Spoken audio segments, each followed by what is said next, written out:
Good morning students. आज हम synthetic plastics topic discuss करने जा रहे हैं। सिंथेटिक फाइबर्स हम पढ़ चुके हैं। सिमिलरली आज हम सिंथेटिक प्लास्टिक के बारे में पढ़ने जा रहे हैं। देखो, प्लास्टिक से आज के समय में हर कोई अवेयर है, लेकिन प्लास्टिक के टाइप से अवेयर नहीं है हम। प्लास्टिक की बहुत सारी टाइप्स होती हैं जिनको आज हम स्टडी करने जा रहे हैं कि एक्चुअल में प्लास्टिक बनता कैसे हैं, कैसे इसकी डिस्कवरी हुई है। तो हम सिंथेटिक प्लास्टिक यानी कि ये वो प्लास्टिक है जिसको हम मोल्ड करके अलग अलग शेप्स में ढालकर, अलग अलग रंगों में डालकर, उसके बाद हम इसको अपने इस्तेमाल में लाते हैं। तो कुछ प्लास्टिक के आपको एग्जांपल यहाँ दिए हुए हैं, जैसे कि bakelite, nylon, terylene, polythene, polyvinyl chloride, जिसे हम पीवीसी भी बोल सकते हैं। ये 1 मार्क में आपसे पूछ लिया जाता है, what is the full form of PVC and what is it's uses. Plastic polymers भी छोटे मॉलिक्यूल से मिलकर बना होता है। अलग अलग टाइप की इनकी अरेंजमेंट होती है मॉलिक्यूल्स की, जिनसे मिलकर प्लास्टिक बनता है। अब अरेंजमेंट देखो कैसे होती है। जब आप अपनी बुक शेल्फ में बुक्स लगाते हैं, अरेंज करते हैं, तो आप ये देखते हैं कि साइंस सब्जेक्ट की एक तरफ हो, मैथ्स की एक तरफ हो, इंग्लिश की एक तरफ हो, तो इसको बोलते हैं अरेंजमेंट करना। अगर आप अपनी ज्योमेट्री बॉक्स में पेन्स और पेंसिल्स को अरेंज करते हैं तो वो भी एक तरीके की अरेंजमेंट है। हम क्लासरूम में आप लोगों को अरेंज करते हैं कि गर्ल्स एक साइड बैठेंगे, बॉयज़ एक साइड बैठेंगे, तो इन सबको क्या कहा जाता है? अरेंजमेंट कहा जाता है। अब देखो, अरेंजमेंट यहाँ पे आपको 2 टाइप से नज़र आ रही है। एक तो आपको सीधी चेन नज़र आ रही है। मान लो मैंने आपको असेंबली के टाइम खड़ा किया हुआ है, आपकी पूरी क्लास खड़ी है, तो आप एक के पीछे एक, एक के पीछे एक, पूरी स्ट्रेट लाइन बना के खड़े हुए हैं। ठीक है, ये है आपकी क्लास। तो जहाँ पे सिंपल स्ट्रेट चेन बन रही हो, सिंगल चेन बन रही हो, उसे हम लीनियर पॉलीमर कहते हैं। यानी एक मोनोमर दूसरे से जुड़ा हुआ है, एक पॉलीमर तैयार कर रहा है, लेकिन बिल्कुल स्ट्रेट लाइन में। आप मैथमेटिक्स में पढ़ चुके हो linear equation in one variable, तो ये भी क्या है? लीनियर इक्वेशन बना रहा है, एक सीधी लाइन बना रहा है। तो ये क्या है? ऐसी अरेंजमेंट को हम लीनियर पॉलीमर कहते हैं जो स्ट्रेट चेन में होती है। लेकिन जो ब्रांच होती है, ध्यान देना, अब यहाँ पर 3 क्लासेस खड़ी हैं, 8th खड़ी है, 9th खड़ी है और 10th खड़ी है। देखो, 8th, 9th और 10th, एक के पीछे एक और एक के साइड में एक, तो ऐसे पॉलीमर्स को हम बोलते हैं ब्रांच। ठीक है, तो ये कौन सा है? या तो हम इसे क्रॉस लिंक्ड बोल सकते हैं, क्रॉस लिंक्ड, एक दूसरे से क्रॉस लिंकिंग है, या फिर हम इसे ब्रांच पॉलीमर के नाम से जानते हैं। तो ये हमने आज पढ़ा टाइप्स ऑफ पॉलीमर और अब हम पढ़ेंगे kinds of synthetic plastic. Actual में सिंथेटिक प्लास्टिक की कितनी टाइप होती हैं? तो सिंथेटिक प्लास्टिक 2 टाइप्स का होता है। एक होता है आपको थर्मोप्लास्टिक और एक होता है आपका थर्मोसेटिंग। देखना, अब हम थर्मोप्लास्टिक के बारे में पढ़ने जा रहे हैं। क्या है थर्मोप्लास्टिक? वो होता है जो अगर आप उसे हीट करो तो वो सॉफ्ट हो जाएगा, यानी पिघल जाएगा, मेल्ट हो जाएगा। उसके बाद आप उसकी शेप को चेंज कर सकते हो, अपने अकॉर्डिंग किसी भी शेप में ढाल सकते हो। वो होता है थर्मोप्लास्टिक। कुछ एग्जांपल इसके PV stream, polystyrene, nylon, polythene और ये सभी क्या हैं? कुछ थर्मोप्लास्टिक्स हैं। अब इन थर्मोप्लास्टिक से बनता क्या है? खेलने वाले जो बच्चों के खिलौने हैं, ये जो कंघी हम इस्तेमाल करते हैं, कॉम्ब है, या बहुत सी ऐसी चीज़ें हैं जैसे कि घर में स्टोर करने वाले, दाल चावल रखने वाले कंटेनर्स हैं, या फिर आपकी जो टैंक से पाइप जुड़ी हुई है वो भी पीवीसी की बनी होती है। थर्मोसेटिंग होते हैं, थर्मो सेटिंग, यानी थर्मो मतलब हीट, सेटिंग मतलब फिक्स हो गया। अब आप इसको चेंज नहीं कर सकते हो। अगर आप हीट प्रोवाइड करते हो तो ये प्लास्टिक ना ही मेल्ट होगा, ना ही आप इसे किसी और शेप में ढाल सकते हो। ये एक बार ही प्रोसेस्ड हो चुका, बन चुका, अब इसको दोबारा से रिप्रोसेस नहीं किया जा सकता। तो ये 2 टाइप के होते हैं। इसके एग्जाम्पल एक है बेकेलाइट और एक है melamine. Bakelite, melamine, formaldehyde are some common thermoplastics.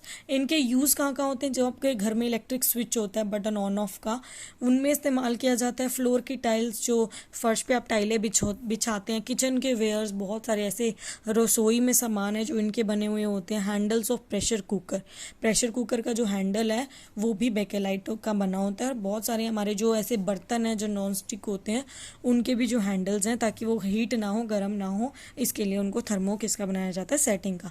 अगर उन्हें थर्मोप्लास्टिक का बना देंगे तो कुकर जैसे ही गर्म होगा वो ख़राब हो जाएगी, उसकी शेप ढल जाएगी। इसलिए इनको हमेशा थर्मोसेटिंग के बनाए जाते हैं। इनके बीच में डिफरेंस है, आप देख सकते हैं, जो मैंने आपको पढ़ा है बिल्कुल वही है। आगे हैं common synthetic plastic and there uses.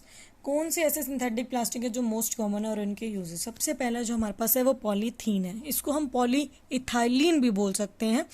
हमने इसके बारे में पीछे भी पढ़ा। फाइबर में यही प्लास्टिक भी है एक तरीके का। ये थर्मोप्लास्टिक पॉलीमर है, यानी कि इसको हम एक से ज़्यादा शेप्स में ढाल सकते हैं और बहुत सारी बार इसको हीट करके इसकी शेप को चेंज किया जा सकता है।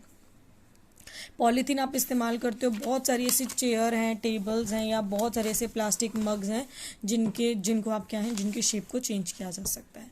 अब यहाँ पे कुछ प्रॉपर्टी दी हुई है कि पॉलीथीन जो है वो वाइट कलर की होती है, ट्रांसल्यूसेंट होती है, ठीक है, और बहुत ज़्यादा लाइट वेट होता है, इसका अनब्रेकेबल, जल्दी टूटती नहीं है, कोरोजन जंग नहीं लगती है, टफ होती है, बहुत ज़्यादा एसिड के साथ रिएक्ट नहीं करती हैं, पानी को एब्जॉर्ब करने का काम नहीं करती हैं, और अपने अंदर से इलेक्ट्रिसिटी पास होने नहीं देती हैं। तो आप इनके यूजेस कहाँ कहाँ इस्तेमाल होते हैं, ये बुक में से एक एक लाइन को आप पढ़ेंगे, मैं अभी वीडियो में आपको एक एक लाइन पढ़ के नहीं बता सकती हूँ, इसलिए आप इसको अपने तरीके से पढ़ना। पीवीसी के बाद है, पीवीसी भी थर्मोप्लास्टिक है और ये पाइप्स बनाने में काम आती हैं, और बहुत सारे केबल्स भी हैं, तारे भी हैं जो बनाने में काम आती है। पॉलीस्टायरीन आपको थर्मोप्लास्टिक है। आपने ग्लव्स देखे होंगे, ये जो ट्रांसपेरेंट और ब्लू कलर के ग्लव्स आपको दिखाई दे रहे हैं, ये पॉलीस्टायरीन के बने हुए होते हैं। या रेनकोट जो हम इस्तेमाल करते हैं वो भी हाईली ट्रांसपेरेंट होता है, इसके अंदर से बाहर से आप देख सकते हैं। एक्राइलिक जिसे हम पर्सपेक्स भी बोलते हैं, इसकी जो प्रॉपर्टीज़ हैं वो कांच की तरह होती है, और एक्राइलिक पेंट जो आप घर में इस्तेमाल किए जाते हैं वो इसी के बने हुए होते हैं, और ये बहुत सारे ऑर्गेनिक सॉल्ट में डिज़ोल्व हो जाता है और बहुत सारी विंडो स्क्रूज और पेंट बनाने के लिए काम आता है। नेक्स्ट आपका टेफ्लॉन है। टेफ्लॉन का जो पॉलीमर है वो किसका है, पीटीएफई मोस्ट इंपॉर्टेंट है, 1 मार्क में आता है आपका। टेट्राफ्लोरोइथाइलिन इसकी फुल फॉर्म है। प्रॉपर्टीज़ हैं इसकी कुछ कि इसका मेल्टिंग पॉइंट बहुत हाई होता है, तो जल्दी मेल्ट नहीं होता। टेफ्लॉन की टेप में मिलती है मार्केट में, और हम अपने घर में जितने भी नॉनस्टिक कुकवेयर का इस्तेमाल करते हैं वो सभी किसका बना होता है, टेफ्लॉन का। बेकेलाइट या मेलामाइन की हम बात करें, दोनों ही मैंने आपको बताया थर्मोसेटिंग होते हैं, आप इसको हीट देते रहो, ये बिल्कुल भी टूटेगा नहीं, एक बार जो बन गया वो बन गया, दोबारा से कोई प्रोडक्ट नहीं बनेगा। बहुत ज़्यादा हार्ड होते हैं, स्टिफनेस होती है, अपने अंदर से इलेक्ट्रिसिटी को बिल्कुल भी पास होने नहीं देते हैं। तो टेबल का टॉप, जो टेबल के ऊपर परत चढ़ाई जाती है वो भी मेलामाइन और बेकेलाइट की चढ़ाई जाती हैं। बहुत सारे ऐसे प्रोडक्ट्स हैं अनब्रेकेबल, आपका जो डिनर वेयर है या डेकोरेटिव ऑब्जेक्ट्स हैं वो भी मेलामाइन के बनाए जाते हैं। तो प्लास्टिक को हम चूज़ कैसे करें, प्लास्टिक को चूज़ करते हैं हमें उसकी रिक्वायरमेंट कैसे है। Plastic as material of choice, अब आपको चूज़ करना पड़ेगा। देखो, आपको प्लास्टिक के मग्स चाहिए, नहाने की बाल्टी चाहिए, पीने के पानी के लिए चाहिए, या शेविंग ब्रश चाहिए है आपको, या पानी पीने की बॉटल्स चाहिए, तो उसके बेसिस पे हम उसकी प्रॉपर्टीज़ देखते हैं। तो आप यहाँ देख पा रहे होंगे प्रॉपर्टीज़ ऑफ प्लास्टिक क्या क्या है। Plastic are lightweight, plastic बहुत ज़्यादा हल्का होता है, इसलिए हमारी डेली लाइफ में बहुत ईजिली हम इसको इस्तेमाल कर पाते हैं। ऐसा नहीं है आप नहाने के लिए बाल्टी बहुत भारी लोहे की लेंगे, तो प्लास्टिक का इस्तेमाल किया जाता है। स्ट्रॉन्ग एंड ड्यूरेबल, मैं फिर से बोल रही हूँ, एक एक लाइन नहीं पढ़ी जाएगी, आप इसे इंटरनली पढ़ेंगे, मैं आपको ऊपर से समझा रही हूँ टॉपिक। स्ट्रॉन्ग है, बहुत ज़्यादा मजबूत है, ड्यूरेबल है, लंबे समय तक चलने वाला है। इंसुलेटिंग प्रॉपर्टी, ये अपने अंदर से बिजली को पास होने नहीं देता है। पुअर कंडक्टर इलेक्ट्रिसिटी का। नॉन रिएक्टिव, जल्दी से किसी के साथ रिएक्ट नहीं करता, इसलिए लंबे समय तक हम इसका इस्तेमाल कर सकते हैं खाने को स्टोर करने के लिए। पर ये नॉन बायोडिग्रेडेबल है, ये डिकम्पोज नहीं हो पाता, जिसकी वजह से ये पॉल्यूशन बहुत ज़्यादा करता है। अपीयरेंस एंड वर्केबिलिटी, बहुत सारे प्लास्टिक ऐसे हैं जो अलग अलग कलर में पाए जाते हैं, अलग अलग शेप में पाए जाते हैं, तो आप इसको कई बार ये हमारी आंखों को अच्छा लगता है, अट्रैक्टिव लेते हैं, तो भी हम इसे ले लेते हैं। प्लास्टिक आर चीपर, प्लास्टिक बहुत ज़्यादा सस्ते होते हैं बाकी मटेरियल से या बाकी मेटल्स से, तो इसका इस्तेमाल हम बहुत ज़्यादा करते हैं। हालांकि अब प्लास्टिक के यूज़ पे बैन कर लगा दिया गया है, लेकिन स्टिल हम अपनी लाइफ में बहुत सारी ऐसी जगह हैं जहाँ पे इसका इस्तेमाल करते हैं। हमारे पास टेबल भी हैं, वो भी प्लास्टिक की है। हम बहुत सारी ऐसी चीज़ें हैं जिनका इस्तेमाल नहीं रोक सकते हैं, हाँ, लेकिन जहाँ तक पॉसिबल है, जैसे कि प्लास्टिक का यूज़ करना, पॉली बैग्स को हम रोक सकते हैं कि उनका इस जगह हम पेपर बैग का इस्तेमाल किया जा सके, ताकि एनिमल्स उसको कंज्यूम ना कर ले या सीवरेज वगैरह में वो फंस ना जाए, जिसकी वजह से पॉल्यूशन होना, सॉइल पॉल्यूशन, वाटर पॉल्यूशन और तरह तरह के पॉल्यूशंस तैयार होते हैं। अब देखो, plastic and the environment, plastic हमारे एनवायरनमेंट को कैसे नुकसान पहुंचा रहा है। हमने पढ़ा प्लास्टिक 2 टाइप के होते हैं, बायोडिग्रेडेबल, नॉन बायोडिग्रेडेबल। एक तो ऐसा जो छोटे छोटे पार्टिकल्स में टूट गया, जैसे कि कॉटन हो गया या पेपर हो गया या बचा हुआ खाना।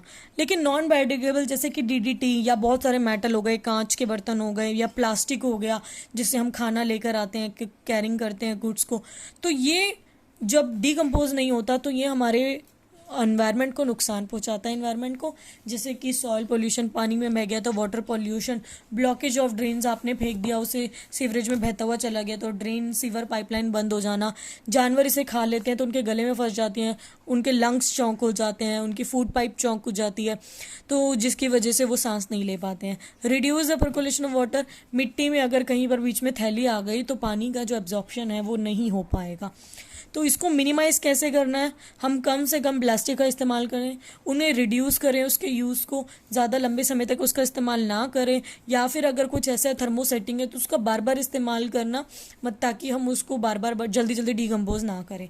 4 आवर्स का इस्तेमाल करना, 4 आवर्स मतलब रिड्यूस, कम करो प्लास्टिक के यूज़ को, रीयूज़ दोबारा इस्तेमाल करो, रिसाइकल अगर वो रिसाइकलेबल है तो उसे रिसाइकल करने दे दीजिए, रिकवर अगर कुछ ऐसा है जिसको हम रिकवर कर सकते हैं उसके कोई और इस्तेमाल कर सकते हैं या उसका किसी तरीके से रिप्रोडक्शन हो सकता है तो उसको हम रिकवर कैटेगरी में डिवाइड करते हैं।